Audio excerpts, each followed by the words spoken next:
Je vais vous inviter à ouvrir la parole de Dieu dans l'épître de Paul aux Romains.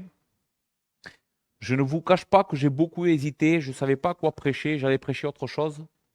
Mais pendant la journée, j'ai été travaillé par le Seigneur et j'ai voulu suivre le Seigneur, même si je suis surpris par quelques personnes qui sont ici ce soir. Mais c'est pas grave, je fais confiance à la parole de Dieu, que comme nous avons dit il y a quelques jours, elle est toute suffisante. Elle se suffit à elle-même. Il me suffit aujourd'hui d'ouvrir le livre, de l'exposer, et Dieu se chargera de faire tout le reste.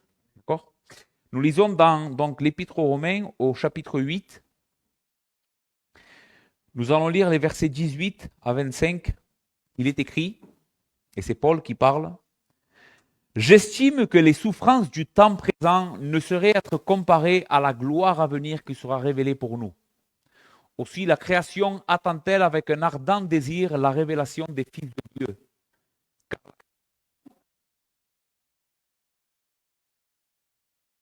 Non de son gré, mais à cause de celui qui lui a soumise, avec l'espérance qu'elle aussi sera affranchie de la servitude, de la corruption, pour avoir part à la liberté de la gloire des enfants de Dieu. Or, nous savons que jusqu'à ce jour, la création tout entière, les douleurs de l'enfantement, et ce n'est pas elle seulement, mais nous aussi qui avons les prémices de l'esprit, nous soupirons en nous-mêmes en attendant l'adoption, la rédemption de notre corps. Car c'est en espérance que nous sommes sauvés. Or, l'espérance qu'on voit n'est plus espérance. Ce qu'on voit, peut-on l'espérer encore? Mais si nous espérons ce que nous ne voyons pas, nous l'attendons avec persévérance. Amen. Nous allons prier le Seigneur. Notre Père, Seigneur, merci pour ta glorieuse présence et la promesse que tu es au milieu de nous, Seigneur. Seigneur, nous croyons dans ta parole et tu as promis que tu viendrais par ton esprit nous donner ta vérité, nous instruire. Ainsi, ce soir, je ne repose pas sur moi-même, je ne mets pas ma confiance dans la chair, mais je mets ma confiance dans ta parole. Seigneur, tu as promis de venir sauver les hommes. Et tu continues à le faire par ton esprit et par la vérité de ton évangile. Seigneur, viens aujourd'hui, secours-nous. Seigneur, celui qui va prêcher comme ceux qui sont en train d'écouter ont besoin de toi. Nous te prions, Seigneur, dans ta miséricorde et selon tes promesses, que tu viennes te glorifier, glorifier ton Fils, exalter ton Fils et, Seigneur, faire avancer ton royaume comme mes frères l'ont demandé dans leur prière. Ô Père, viens nous secourir. Nous te le supplions au nom de Jésus. Amen. Ce texte que nous venons de lire est un de mes passages préférés. Vous savez pourquoi? Parce que c'est un des textes du Nouveau Testament qui me donne le plus d'espoir quand ça ne va pas. Parce que tout chrétien, ou même si tu n'es pas chrétien, tu sais de quoi je suis en train de parler, la vie n'est pas toujours un long fleuve tranquille. Même pour les chrétiens, des fois c'est dur. Il y a de l'adversité, il y a des combats contre notre péché pour les chrétiens. Nous savons ce que c'est, je pense que c'est un des plus gros combats que les enfants de Dieu sont en train de lutter, parce qu'à partir du moment, comme nous allons le voir, que l'Esprit de Dieu vient habiter dans un homme ou dans le cœur d'une femme, à partir de ce moment-là, il y a un changement de loyauté. Nous ne vivons plus pour le péché. Désormais, notre cœur aspire pour la justice, pour la vérité. Mais il faut reconnaître que nous sommes encore pécheurs.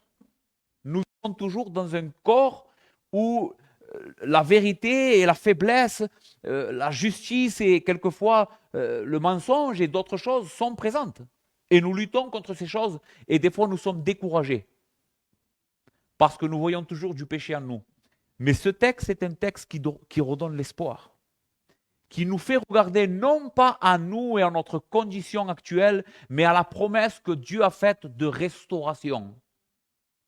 Chers amis et mon frère, ma sœur, Dieu a promis qu'un jour il va restaurer toutes choses à la perfection. Et c'est ça qui doit réjouir notre cœur. Quel est le thème du chapitre 8 de l'Épître aux Romains? C'est important que je mette ce texte dans son contexte pour que nous le comprenions bien, toutes ces paroles que j'ai lues. À partir du chapitre 8, Paul est en train de nous parler de la glorieuse espérance d'avoir l'Esprit. Et qu'est-ce que c'est que dans la nouvelle alliance, Dieu nous a donné son Esprit? Que fait l'Esprit? Quelle est cette bénédiction que par le moyen de l'évangile de Jésus-Christ, les hommes ont accès maintenant. Eh bien, Paul nous enseigne dans Romains 8 que l'Esprit nous donne la victoire sur le péché, que l'Esprit nous donne la victoire sur la mort, que l'Esprit en réalité est la plus grande victoire dans nos vies. Nous pouvons avoir la victoire et être sûrs de ça parce que Dieu nous a scellés de son Esprit. L'Esprit aussi est la preuve que nous sommes enfants de Dieu, que nous avons été adoptés dans la maison de Dieu. Dans le contexte ici, immédiatement, dans le contexte immédiat, juste avant, c'est ce que Paul est en train d'enseigner. Nous pouvons dire Abba Père dans nos prières, mon Père, mon Dieu. Vous savez pourquoi? Parce que nous avons l'Esprit de Dieu. Celui qui a l'Esprit de Dieu peut prier en disant Abba Père, parce que l'Esprit le pousse à parler à Dieu comme son Père. Ça vient de l'Esprit, ça. Cette confiance que nous avons en lui, que nous avons été réconciliés avec lui. Donc, dans le chapitre 8, je vais lire le verset 1er et le verset 2, qui sont, je pense, un bon résumé. Écoutez ce que Paul dit si nous avons l'Esprit. Il n'y a donc maintenant aucune condamnation pour ceux qui sont en Jésus-Christ. En effet, la loi de l'Esprit de vie en Jésus-Christ m'a affranchi de la loi du péché et de la mort. Il n'y a plus de condamnation, c'est comme ça que commence ce chapitre 8, pour ceux qui sont en Jésus-Christ. En effet, la loi de l'Esprit de vie, la loi de l'Esprit qui nous a été donné, cet Esprit qui nous a vivifiés, m'a affranchi de la mort et du péché. Je suis libre désormais de la mort et du péché. Écoute, si tu n'es pas en Christ encore, tu ne peux pas vivre sans l'Esprit. De toute façon, la Bible dit que tu es mort dans ton péché. Et le seul espoir, c'est que Dieu te donne son esprit ce soir. Et je prie pour que ce soir, l'Esprit de Dieu te soit donné, cette grâce, ce cadeau de Dieu. Donc, celui-ci est le contexte. Chapitre 8 nous parle de la victoire de l'Esprit dans nos vies. Mais il faut reconnaître que, même comme j'ai dit tout à l'heure, même si un chrétien vit dans cette victoire, et c'est une chose réelle, nous avons l'Esprit de Dieu, alors nous avons été scellés pour la gloire. Cela ne veut pas dire que de ce côté-ci de l'éternité, nous n'expérimenterons pas la souffrance et la douleur. Les souffrances et les difficultés sont la preuve, au contraire,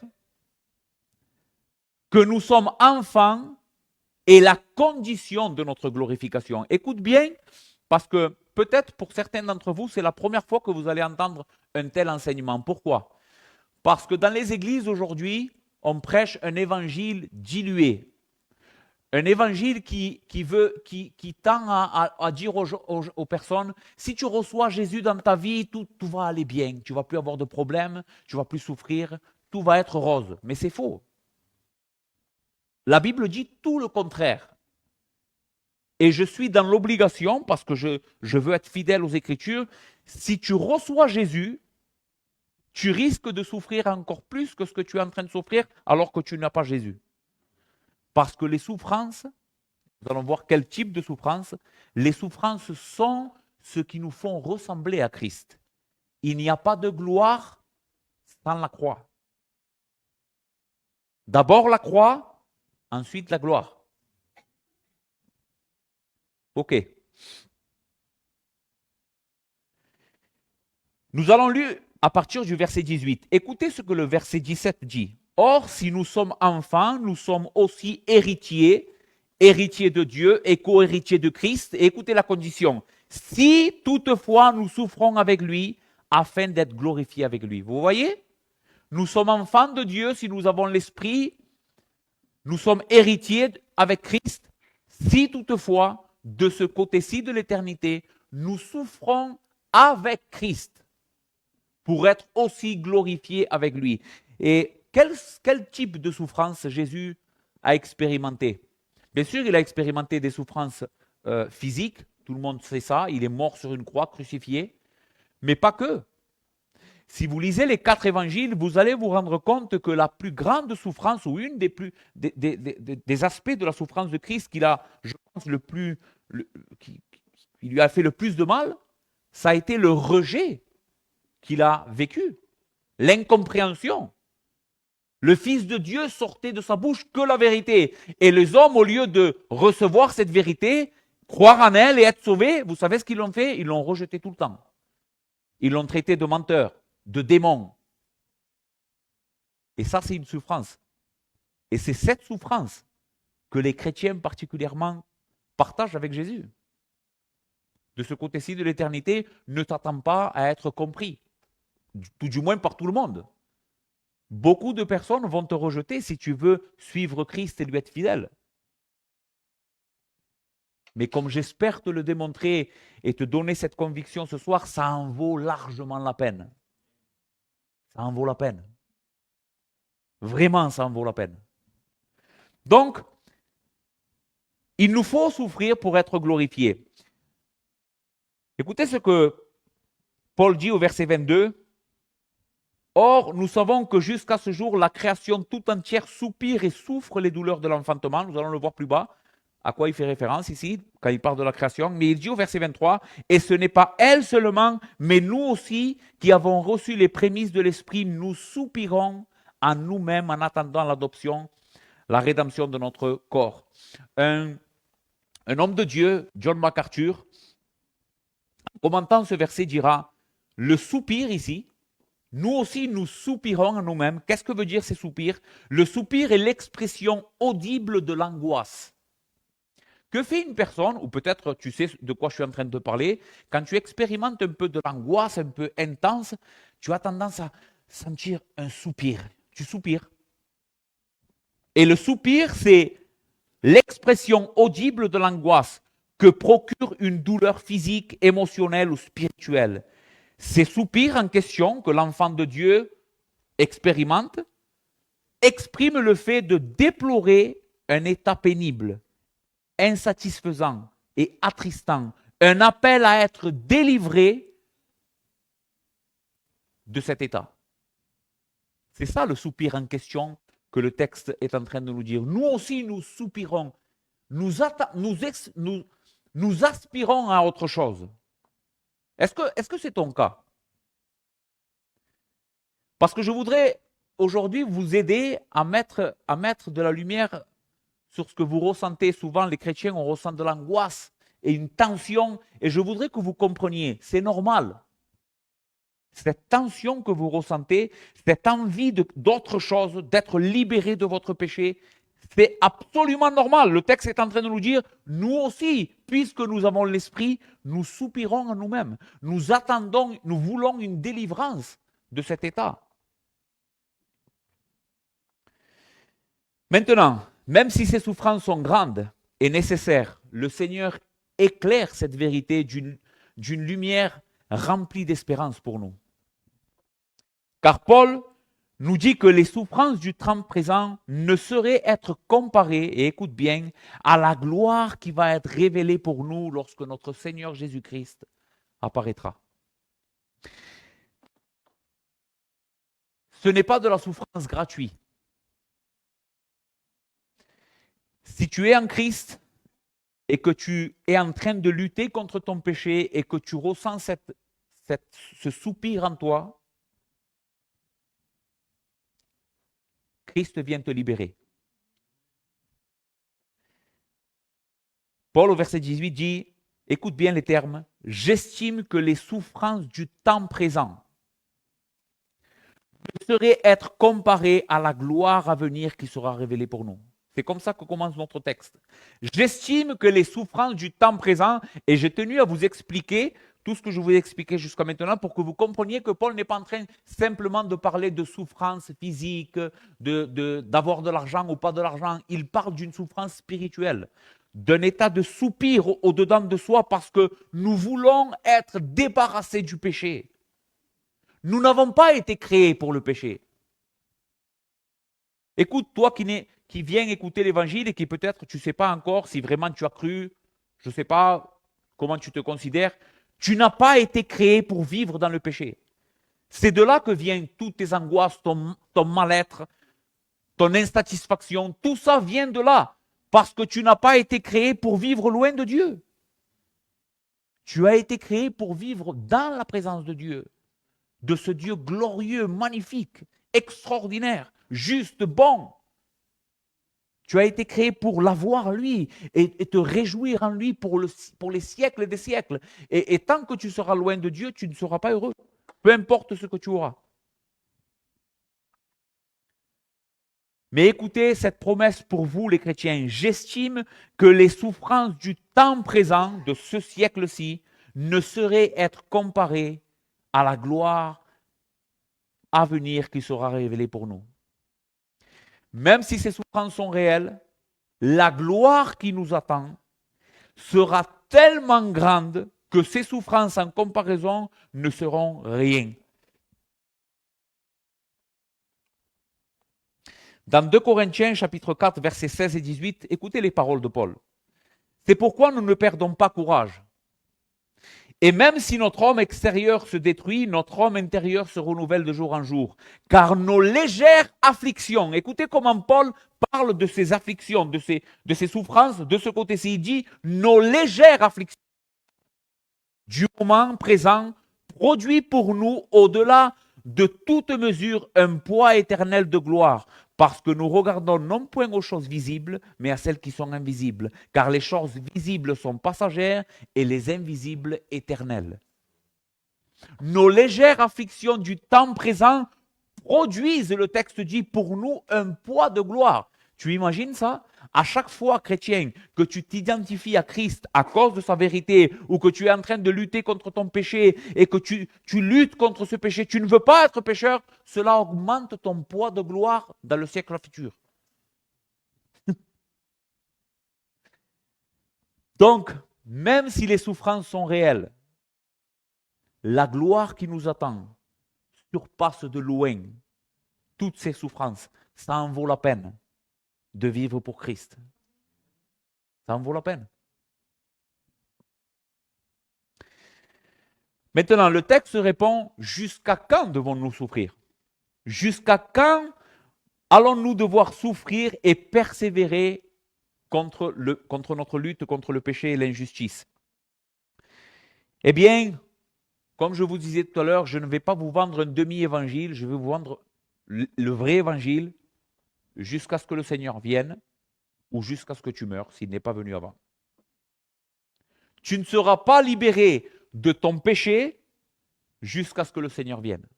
Et tu devras lutter et persévérer dans la foi jusqu'à ce jour. Si tu n'es pas prêt à faire ça, alors descends du bateau aujourd'hui. Parce que c'est ça la vie chrétienne. Lutter pour la vérité jusqu'à la fin. Écoutez ce que le verset 19 dit.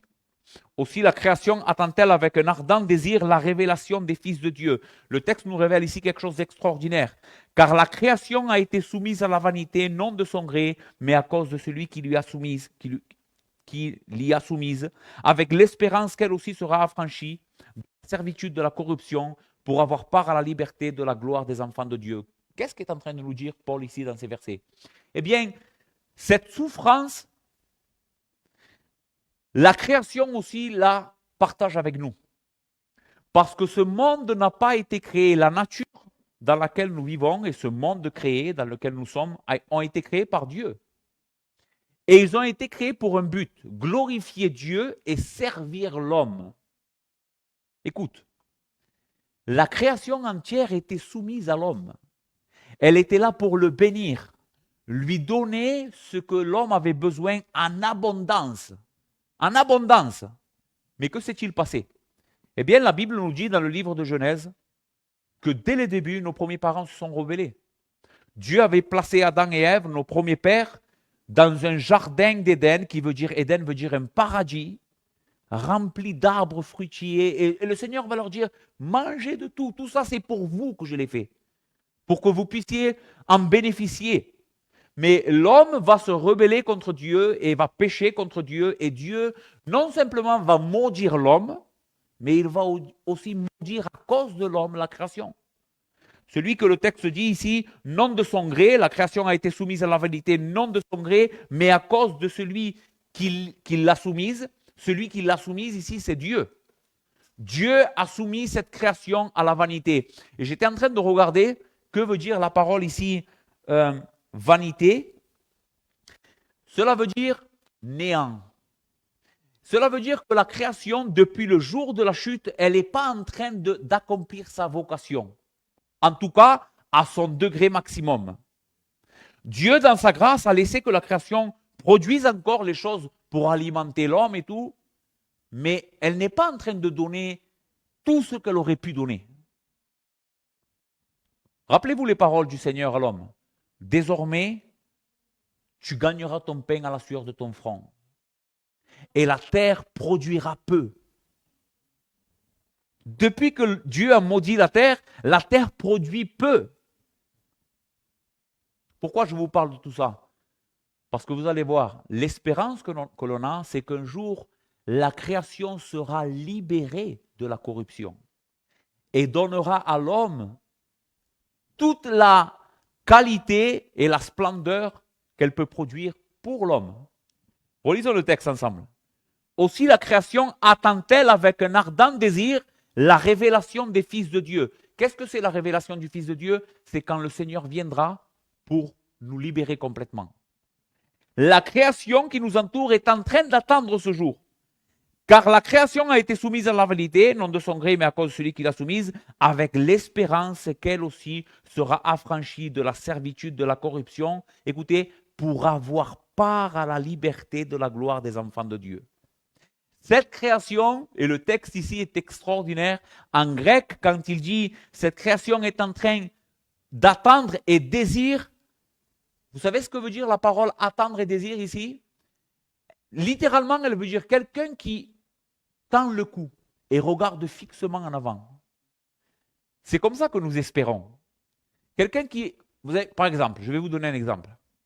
Si j'envoie ma fille acheter le pain, d'accord? J'ai peur pour ma fille et je me mets à la fenêtre et vous savez ce que je fais? Je fais ça. C'est une attitude corporelle qui montre que nous sommes en train d'attendre quelque chose.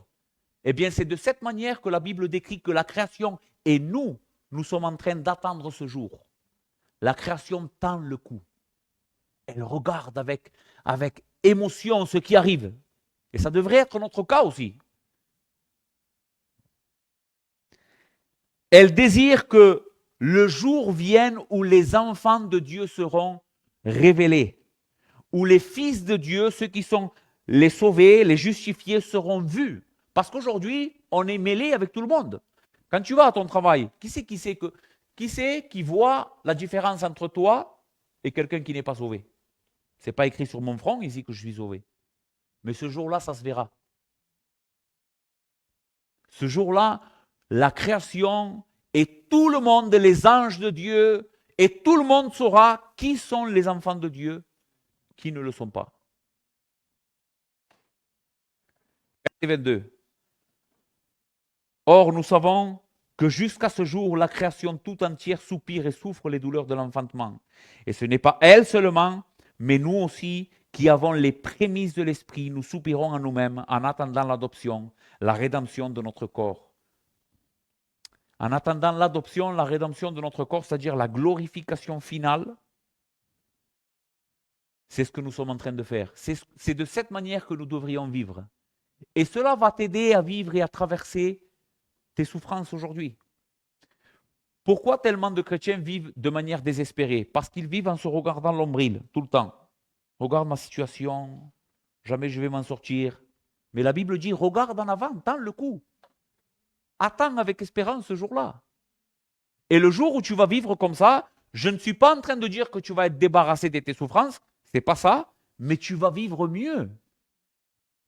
Parce que vous savez qu'est-ce que c'est qui garde les hommes en éveil? Écoute, et c'est ça que je veux te transmettre aujourd'hui. Vous savez ce qui nous garde en éveil, ce qui nous garde fort? L'espérance. L'espérance est quelque chose d'extraordinaire. Quelqu'un qui espère, le texte dit, attend fermement.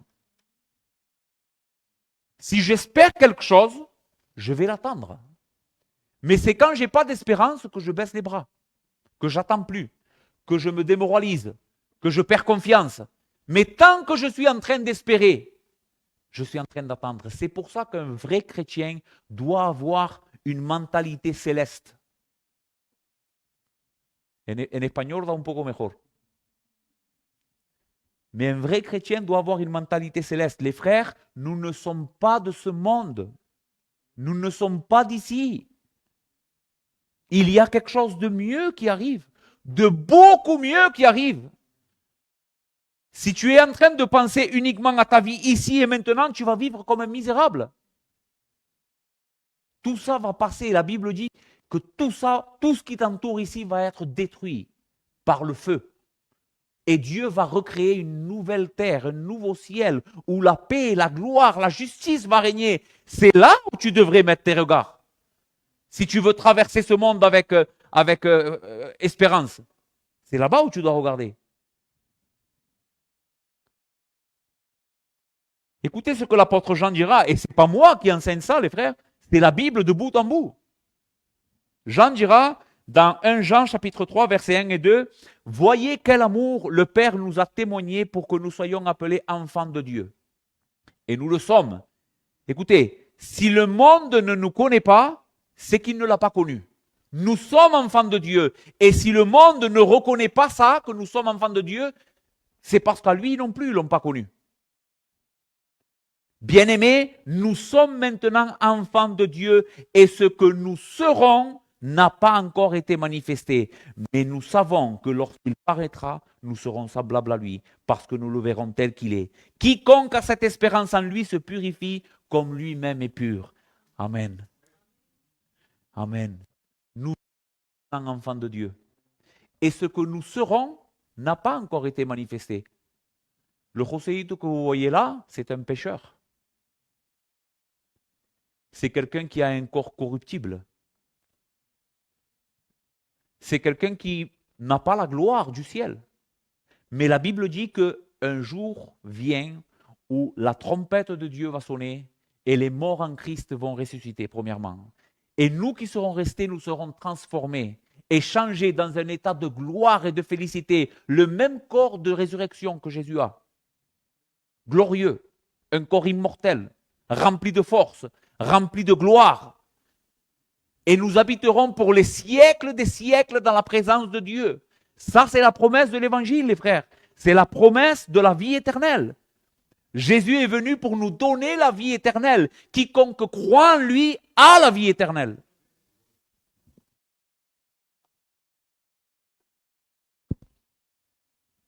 Ce n'est pas moins que ça, l'Évangile. Et le diable ne veut pas que tu crois en ça. Le diable fait tout aujourd'hui pour tromper les hommes, pour qu'ils regardent aujourd'hui et maintenant. Regarde ta situation, vis pour aujourd'hui, vis pour les plaisirs de maintenant. Donne ta vie pour une bonne situation. Je ne suis pas en train de dire ici que je ne désire pas une bonne situation, mais je ne vis pas pour ça. Je sais qu'un jour je vais mourir si le Seigneur tarde. Et la Bible dit, et ce que tu auras gagné, tu vas le laisser pour d'autres, qui peut-être ne vont pas en prendre soin. Tu le sais ça? Est-ce que tu le sais ça? Tout ce que tu es en train d'amasser, tu vas le laisser. Et peut-être que celui qui vient après toi va le dissiper. Alors que toi, tu as donné ta vie pour ça. Quelle folie! Jésus dira, amassez-vous un trésor dans le ciel, où le voleur et la teigne ne peuvent pas toucher ce trésor. Car là où est ton trésor, là aussi sera ton cœur. Pourquoi tu vis? Tu vis pour ici maintenant? Tu es le plus misérable des hommes. Excuse-moi de te parler comme ça, mais c'est la Bible qui le dit. Ton espoir en Christ, dans les choses qui sont en haut. Très bien, nous avons vu brièvement que les souffrances sont normales, mais que nous pouvons avoir de l'espoir en Christ et traverser ce monde de souffrance avec espoir, en regardant en avant ce qui vient, et cela va être incomparable, parce que la gloire qui nous attend est beaucoup plus grande que nos souffrances. Maintenant, en attendant ce jour, finalement, j'ai fini, que devons-nous faire? Qu'est-ce que nous devons faire? Eh bien, la parole de Dieu répond ici, encore une fois, au verset 24, « Car c'est en espérance que nous sommes sauvés. Or, l'espérance qu'on voit n'est plus espérance. Ce qu'on voit, peut-on l'espérer encore? Mais si nous espérons ce que nous ne voyons pas, nous l'attendons avec persévérance. » J'en ai un peu parlé déjà, mais ici, Paul nous donne, je crois, une clé pour la vie chrétienne, vraiment, les frères. Il dit, car c'est en espérance que nous sommes sauvés. Et vous savez que je vous ai déjà enseigné ça. La Bible enseigne que nous sommes sauvés de manière, je vais vous dire ça pour que vous compreniez, nous sommes sauvés en 3 étapes. La première étape, c'est la justification. Nous avons été sauvés. Quand est-ce que nous avons été sauvés, Santi?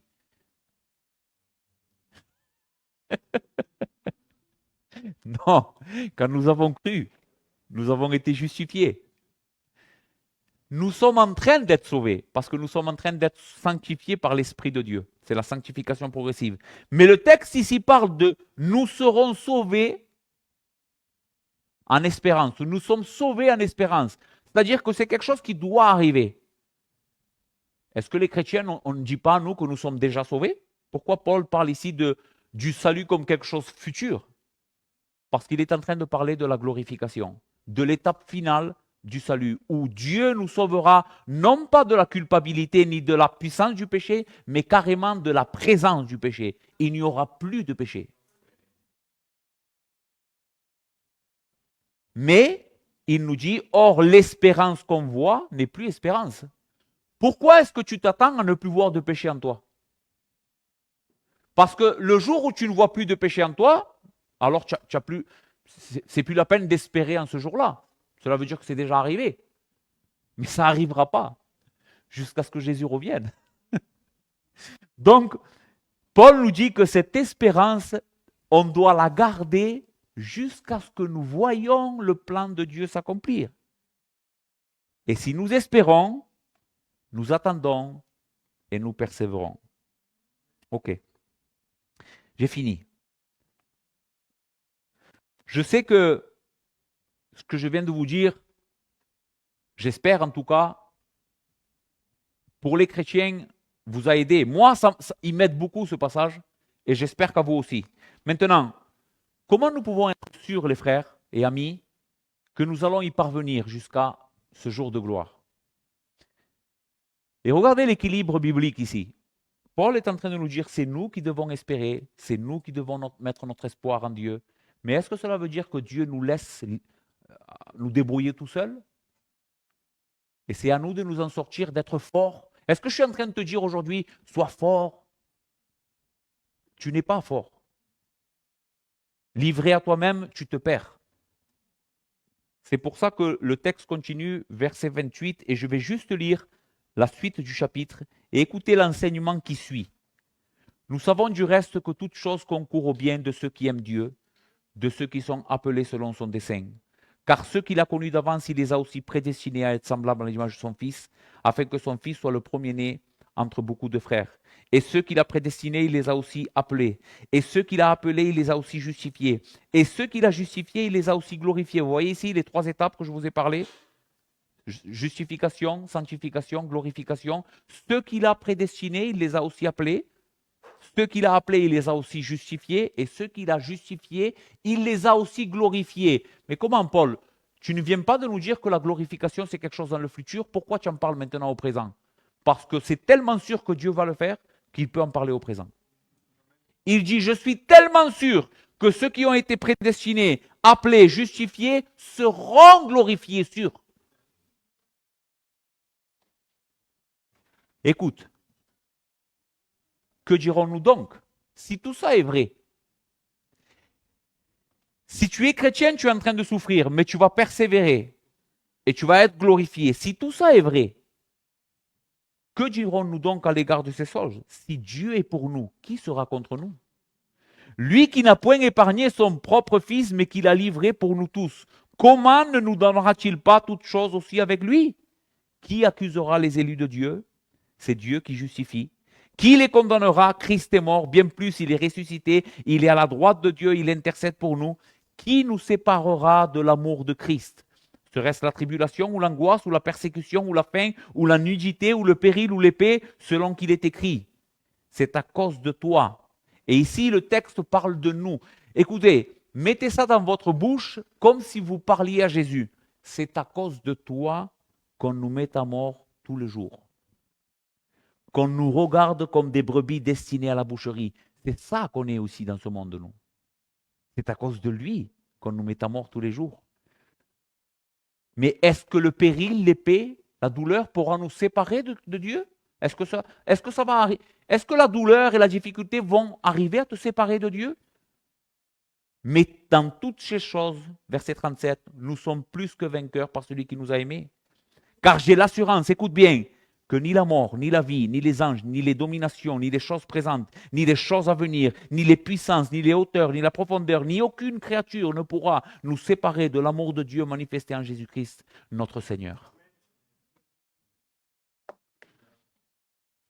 Chrétien, tu souffres. C'est tout à fait normal. C'est dur la vie chrétienne. Eh bien, c'est la preuve que tu es un vrai chrétien. Si tu ne souffrerais pas contre ton péché, si tu n'aurais pas ce soupir-là qu'on a parlé et que la création aussi a, alors tu devrais te poser des questions. Mais si tu souffres et tu combats contre ton péché, réjouis-toi. C'est la preuve que tu vas être glorifié. Souviens-toi, nous sommes co-héritiers de Christ si toutefois nous souffrons avec lui. Et la souffrance, nous avons vu que c'est le rejet du monde et le combat contre le péché. C'est ça le combat. Si tu es chrétien, réjouis-toi et sache que Dieu te donne aussi une promesse ce soir, c'est que ni l'épée, ni la souffrance, ni les persécutions, ni rien ce qui a été créé, ni en haut, ni en bas, ni à droite, ni à gauche, ne pourront te séparer de l'amour de Dieu manifesté en Jésus-Christ. S'il t'aime, s'il a donné son Fils alors que tu ne méritais rien, est-ce que tu crois que maintenant il va t'abandonner? Réfléchis à ça. Ou est-ce que Dieu est complètement illogique? J'aime cet homme, je vais donner mon Fils, qu'il paye ses péchés et qu'il soit sauvé. Il envoie son Fils, il meurt à la croix pour toi, et après qu'il est mort pour toi, qu'il a porté ton fardeau, ton enfer, maintenant il va dire, bon, ben, c'est pas grave ce qu'il a fait Jésus, lui aussi va aller en enfer. Celui pour qui Jésus a payé. C'est absurde et illogique. Si Dieu nous a aimés, Paul dit, et il a envoyé son Fils pour nous sauver, est-ce qu'il ne va pas nous donner toutes choses aussi avec lui, une fois qu'il a donné son Fils pour nous? L'évangile est tout suffisant. Ce que nous devons faire ce soir, c'est avoir confiance en ce que Dieu a fait dans la personne et l'œuvre de Jésus-Christ. Si tu fais confiance à Jésus ce soir, tu verras la gloire de Dieu. Ce ciel de gloire et cette transformation sont pour toi. L'évangile ne t'enseigne pas ce que tu dois faire toi pour te sauver. L'évangile te dit tu es pécheur, digne de l'enfer, et il te montre ce que Dieu a fait pour les pécheurs, pour les sauver, gratuitement, par la foi. Et celui qui met sa foi en Jésus sera sauvé.